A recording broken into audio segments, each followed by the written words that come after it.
Hi, I'm Diane. Dayton. We're at the 23rd Annual Boscov's Berks Jazz Fest in Reading, Pennsylvania. Up on the stage in the ballroom at the Crown Plaza, catching up with incredible bassist Gerald Veasley. Thank you for taking time. Always a pleasure, Diane. Well, you are everywhere at Berks Jazz Fest. You're up here, you're doing the Midnight Jam, and everybody, I'm glad I caught up with you because you are so busy. Never too busy for you. Oh, I'm so glad you took time. One of the projects that I find really exciting that you're doing is the Sounds of Philly, the live show, and then there's also the recording. Tell me more about the recording. Yeah, well, the recording is something that we're working on now to get it out in the summer of 2013. And I'm really excited about it because, you know, I grew up on that music, as many of us did, sort of the soundtrack of our lives, the great music by the Stylistics and Teddy Pendergrass, Delphonics, and so on. But there's a whole host of artists, and not just the hits, but a lot of the B-sides were great too. So we decided, I guess about 3 years ago now, to start putting some of that music in a jazz and smooth jazz context. And I've had a lot of great folks to work with me on the live show, as you mentioned.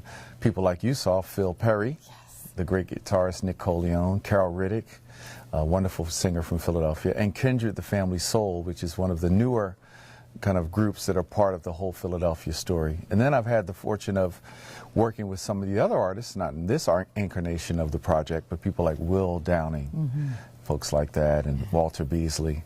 So it's been a labor of love, not just playing the music, but getting to know more about the creation of that music, and also collaborating with people that I really admire. Yeah, it's a great project. Thank you. Another great project is Bass Boot Camp. How many years for that now? Yeah, this is going on our 13th year, or 13th season of the Bass Boot Camp. And it started right here in Reading, and we're still in Reading, although we've expanded a little bit through the years. A couple years ago, we took it to Canada, outside Toronto, to present Bass Boot Camp Canada. Right. And it's fun because, you know, it's something that we present primarily here at the Berks. But we can only accommodate so many people once a year, so we're trying to make it a little more mobile. And so for the last 3 years, we've also presented it on the Capital Jazz Fest Super Cruise. Okay. So people can take the cruise and also enjoy the camp. So you really can't beat it. So the cool thing about that, Diane, is that for our regular or the standard bass boot camp, which is really intense, it's a 3-day weekend. About 30 hours of instruction, workshops, classes, master classes, and so on. That provides a kind of experience that's really dedicated for the dedicated, really hungry musician. On the cruise, not so much. So on the cruise, folks who are really just casually interested in the camp, they'll come down, they'll wander down to where we give the camp. They might look at the schedule and say, we have yoga today. There's 3-on-3 basketball. Oh, bass boot camp. Let's check that out, honey. Yeah. And they'll come down. Wow. And we teach people who never played before how to play the bass. Wow.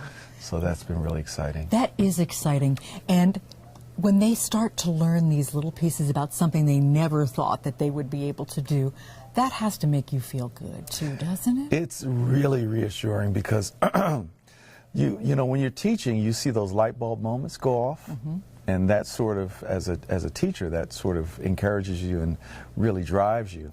But with a beginner, it's all light bulb moments because they don't know anything about the bass.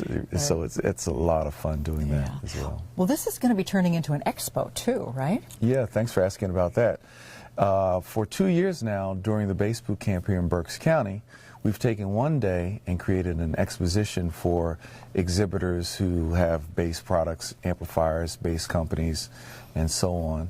Because a lot of the big trade shows are just too cost prohibitive. So they can come to our event and have a captive audience.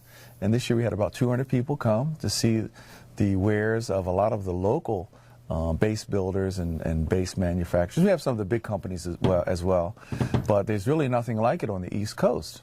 You know, you have some trade shows in California, there's one in London, so we're sort of expanding that part of the Bass Boot Camp as well. Oh, that's excellent. Where are we going to find you traveling-wise the rest of the year? What do you have coming up? Yeah, I've got a lot of summer stuff. We're going to go down south to a southern swing that'll start in Birmingham and go through Atlanta.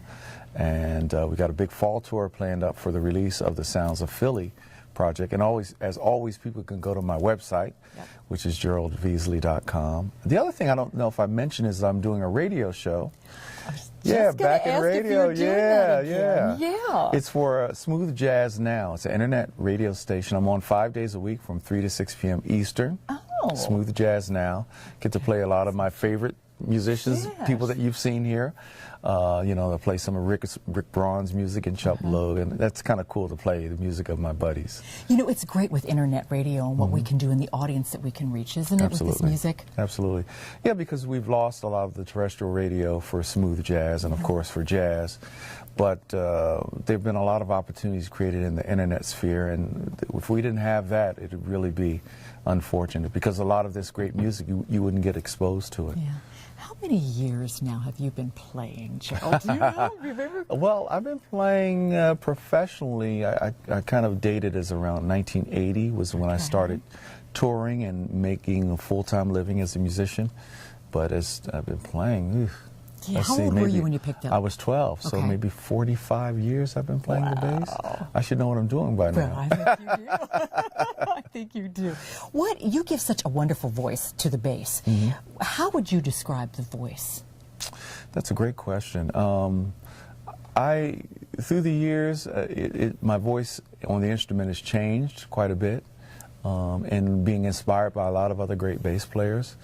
But as of late, I'm inspired more by singers, and think of the bass as a voice, literally as an extension of what would be my singing voice if I could sing. So I really do try to sing through the instrument. Yeah. Well, you do a fabulous job with that. Thank you very much. You really do. How many CDs do you have out now? I have 9 CDs. Okay. And the latest one was actually not a smooth jazz project at all, but the Electric Mingus project. Yes. You remember that one? Yes, I do. Which is a very adventurous project, the music of Charles Mingus, and I'm really proud of that one. Wow. And I know you're going to be doing many wonderful things as you continue to evolve and bring in different people. That's what I think is so fabulous about what you do too. Because when you bring in these different people, it creates a whole different sound and gives a different twist to the project. You know, the good thing about technology is that it allows us the opportunity to work alone and control things and build something from the ground up with just you and your machines. But what gets lost is that interaction. So I really crave the interaction with other musicians, because that's where the most serendipity happens. Great things happen when 2 or 3 or more musicians get together. You never know what's going to happen. I love that too. Right. It's a wonderful energy that you have on stage and in the recordings. And I think this music too has a lot of positive feelings for us too, which is a really good thing. We need it, don't we? We really do. Yeah, we do need it, so let's keep spreading it, right? I agree. And thanks for what you're doing and helping to spread it. It's really my appreciate pleasure. Thank you for taking time, Gerald. We're coming to you once again from the fabulous 23rd Annual Boscov's Berks Jazz Fest in Reading, Pennsylvania.